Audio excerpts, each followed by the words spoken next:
पवन खेरा जो CWC member हैं, media head हैं, उनके दो वोटर आईडी पाए जाते हैं, EPIC कार्ड्स पाए जाते हैं।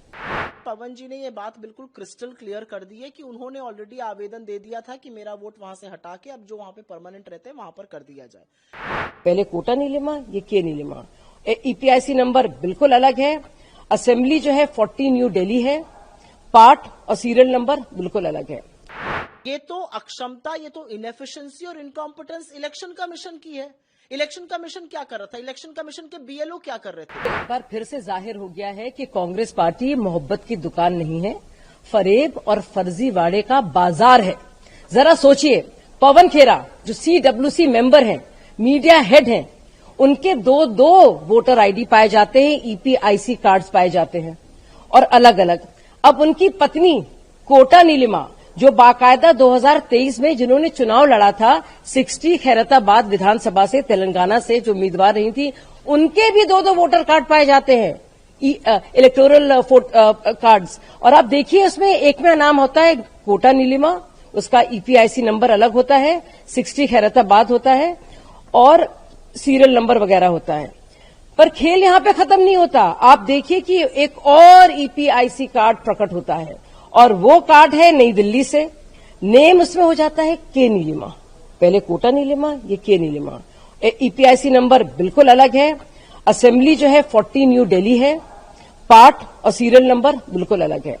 तो राहुल गांधी जी, जिनका खोजी पत्रकार जाग जाता है जब आम नागरिकों की बात होती है, बुजुर्गों की बात होती है, महिलाओं की बात होती है, जिनके नाम आप सार्वजनिक कर देते हैं और आपके सारे दावे झूठे निकलते हैं क्योंकि आप हलफनामा लिखने से भाग जाते हैं। वही राहुल गांधी जो बाकायदा, चाहे वो मिंटा देवी हो या और भी नाम उन्होंने दिए थे, उनमें साफ पाए जाते हैं कि उन्होंने लगातार झूठ बोला है, उसके बारे में वो चुप रहते हैं।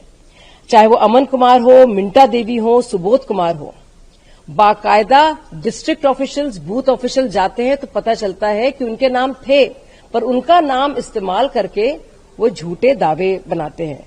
तो ये वोट अधिकार यात्रा नहीं है, सत्ता मेरा जन्म सिंह अधिकार है, ये वो यात्रा है और ये उनकी सिर्फ नवाबी सोच है। फेक न्यूज फैलाने वाले जो सरगना हैं वो फिर से फेक न्यूज फैला रहे हैं। मुझे लगता है पवन जी ने ये बात बिल्कुल क्रिस्टल क्लियर कर दी है कि उन्होंने ऑलरेडी आवेदन दे दिया था कि मेरा वोट वहां से हटा के अब जो वहां पे परमानेंट रहते हैं वहां पर कर दिया जाए। क्यों नहीं किया? और ये तो अक्षमता, ये तो इनएफिशिएंसी और इनकॉम्पिटेंस इलेक्शन कमीशन की है।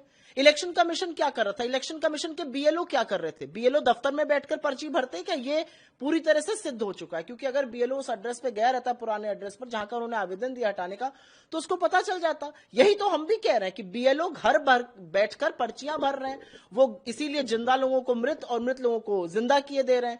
तो मेरा अपना मानना है, पवन जी ने इस पर बिल्कुल अपना स्पष्टीकरण दे दिया है और असल में जो अमित मालविया जी या उनके जो बाकी भाजपाई कह रहे हैं वो प्रूफ करता है वही बात जो कि राहुल गांधी जी और कांग्रेस पार्टी कह रही है कि वोट के साथ धांधली का काम तो इलेक्शन कमीशन खुद कर रहा है।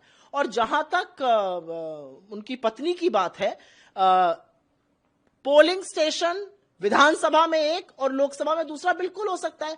मुझे ऐसा लगता है कि बीजेपी वाले वही काम कर रहे हैं जो हम कहना चाहते हैं कि इलेक्शन कमीशन की इनकॉम्पिटेंस है। जब लोगों ने आवेदन दे दिया, आपने नहीं हटाया, तो ये आपकी इनकॉम्पिटेंस है, हमारी कैसे बात है?